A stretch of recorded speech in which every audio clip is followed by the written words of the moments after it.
Pendidikan sekolah Alkitab saya di 7 negara.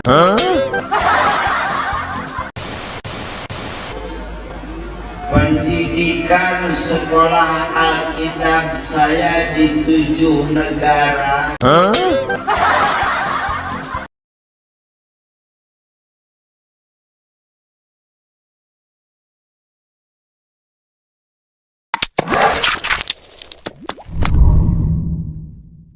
Halo semuanya guys, salam damai dan salam sejahtera untuk kita semuanya. Kembali lagi bersama saya di channel ini, Eman HLW. Dan pada kesempatan ini bersyukur kembali boleh berbagi kepada saudara sekalian, dan berharap bahwa lewat tayangan video yang ditampilkan di channel ini ada pelajaran-pelajaran penting atau pengetahuan-pengetahuan yang baru yang kita boleh dapatkan di dunia ilmu pengetahuan yang terus dibagikan di dalam channel ini. Baik saudara yang dikasihi oleh Tuhan, dalam bagian ini ada seorang mu'alaf. Sebelum dia menjadi seorang mu'alaf, dalam kesaksiannya dalam video ini mengatakan bahwa dia pernah menempuh sekolah di beberapa negara, dan itu tidak tangguh-tangguh.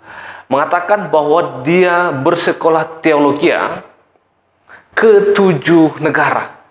Wow, sangat luar biasa. Gelar pemberian salah satu universitas tidak, tapi MBA singkatan mantan budak Angon, alias pendeta. Ya kan, pendeta budak Angon. MM-nya mantan misionaris. Pendidikan sekolah Alkitab saya di 7 negara. Jadi lamun di Islam masantren meren. Yang pertama sama ngambil STT, Sekolah Tinggi Teologi di Beijing. Yang kedua di Belanda, ketiga di Vatikan, keempat di Jerman, kelima di Australia, keenam di Venezuela, ketujuh di Korea. Kan orang Korea sih ngadengin. Dia mengatakan bahwa yang pertama dia bersekolah di Beijing. Yang kedua adalah di Belanda, di Vatikan. Kita tidak tahu bahwa orang ini statusnya, dia mengatakan bahwa pendeta, tetapi juga dia sekolah di Vatikan. Kita tahu bahwa sekolah di Vatikan itu khusus untuk para pastor, khusus untuk teman-teman kita, saudara-saudara kita yang agama Katolik, yang menjadi pastor atau juga menjadi imam dalam gereja Katolik, maka mereka sekolahnya di Vatikan. Tetapi dalam kesaksiannya mengatakan bahwa dia bersekolah di Vatikan. Juga dia mengatakan bahwa dia pernah sekolah di Jerman, di Australia, di Venezuela, dan juga di Korea. Luar biasa. Baik, secara pribadi sih kesaksian mu'alaf ini patut dipercaya dan juga patut untuk dianggap valid apa yang dikatakannya. Tetapi jika kita adalah orang-orang yang daya berpikirnya rendah, atau mungkin logika kita tidak jalan, atau mungkin kita seorang yang goblokers, maka itu pasti kita anggap suatu kebenaran. Tetapi sayang sekali ini dibagikan dan juga diceramahkan kepada para jemaah yang banyak mendengar, secara khusus untuk teman-teman kita Muslim. Memang ini sesuatu hal yang bodoh, ini sesuatu hal yang memberikan pembohongan secara publik. Tetapi bagi teman-teman atau saudara kita umat Islam, seharusnya mereka kritis dan juga mempertanyakan buktinya apa, apakah ada ijazahnya atau bukti-bukti yang lain, sehingga mereka benar-benar memberikan bukti yang valid bahwa mereka memang pernah menempuh pendidikan-pendidikan yang sedemikian banyak.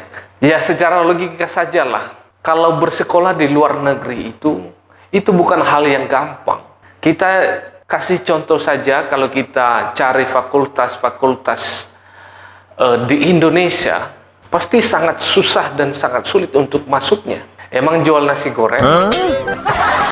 Emang jual kacang goreng atau jual pisang goreng semudah itu untuk memasuki?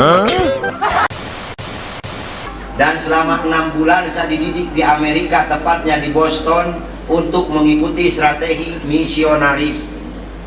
Sepulang dari Amerika kembali ke Indonesia, bergabung dengan Dewan Gereja Indonesia dengan tugas untuk menghancurkan Islam atau untuk mengkristenisasikan Indonesia. Baik, teman-teman yang dikasihi oleh Tuhan, juga dia memberikan kesaksian bahwa setelah dia pulang dari Amerika, selama 6 bulan di sana dia diberikan pelatihan atau juga pengetahuan untuk turun di dunia pelayanan misionaris. Maka dia pulang ke Indonesia, dia bergabung dengan Dewan Gereja Indonesia. Mana ada di Indonesia Dewan Gereja Indonesia? Yang ada di Indonesia itu adalah PGI. Kepanjangan dari PGI adalah Persekutuan Gereja-Gereja di Indonesia. Tidak ada di Indonesia dan tidak pernah dengar, yaitu Dewan Gereja Indonesia. Yang ada adalah Persekutuan Gereja-Gereja di Indonesia, atau disingkat dengan PGI. Katanya sih sekolah di 7 negara, PGI saja nggak tahu. Ini memang sungguh-sungguh memberikan pembodohan secara publik dan juga membohongi banyak umat. Dan juga seharusnya teman-teman kita dan saudara kita umat Islam harus lebih lagi berpikir kritis supaya jangan dibodohi oleh para mu'alaf yang memberikan kesaksian-kesaksian yang tidak masuk akal, bahkan juga itu penuh dengan kebohongan. Maka dengan demikian juga ini sekaligus memberikan peringatan bagi para murtadin untuk berbicara apa adanya dan juga apa yang Anda alami. Jangan menambah-nambah dan juga jangan mengurangi. Karena firman Tuhan jelaskan bahwa jika ya hendak katakan ya, dan jika tidak hendak katakan tidak. Lebih daripada itu adalah itu udah bagian daripada iblis. Maka dengan demikian kita harus perlu waspada dan juga perlu berhikmat, dan terlebih nyatakanlah kebenaran sesuai apa yang kita alami. Jangan seperti seorang mualaf ini bersekolah teologi di 7 negara, dan yang paling penting adalah dia sekolah di Vatikan. Mana ada seorang pendeta yang bergelar pendeta bersekolah di Vatikan? Kalau mungkin gelarnya adalah pastor, maka wajar saja dan kita tidak usah bertanya jika dia bersekolah di Vatikan, karena memang itu bagian mereka, yaitu sekolah di Vatikan kalau khususnya untuk imam atau para pastor, khususnya di gereja Katolik. Tetapi bergelar pendeta masuk sekolah di Vatikan, apakah itu tidak lucu? Nah, ini sesuatu hal yang membodohi dan juga sesuatu hal yang tidak masuk akal. Dan juga kita sebagai orang percaya, kita harus hidup apa adanya. Oke, itu saja dari video ini. Terima kasih, Tuhan memberkati kita semuanya, dan kita akan bertemu di video selanjutnya. Shalom. Tetapi jangan berkecil hati bagi Anda yang merasa bukan dari keturunan bangsa Israel, atau Anda berasal dari bangsa manapun yang ada di dunia ini.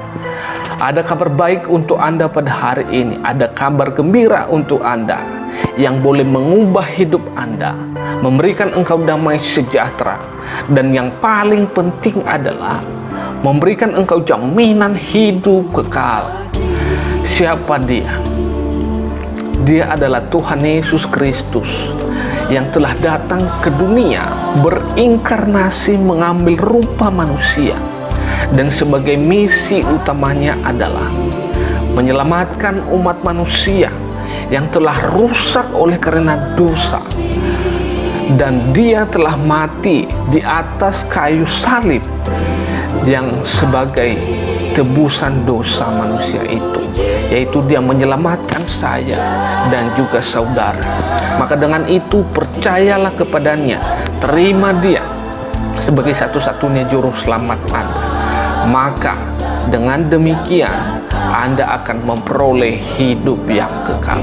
Maka mulai dari sekarang ambil keputusan, terima dia sebagai satu-satunya juru selamat Anda. Maka saya percaya jaminan keselamatan itu Anda juga memperoleh seperti saya. memperolehnya. Tuhan memberkati kita semuanya. Shalom.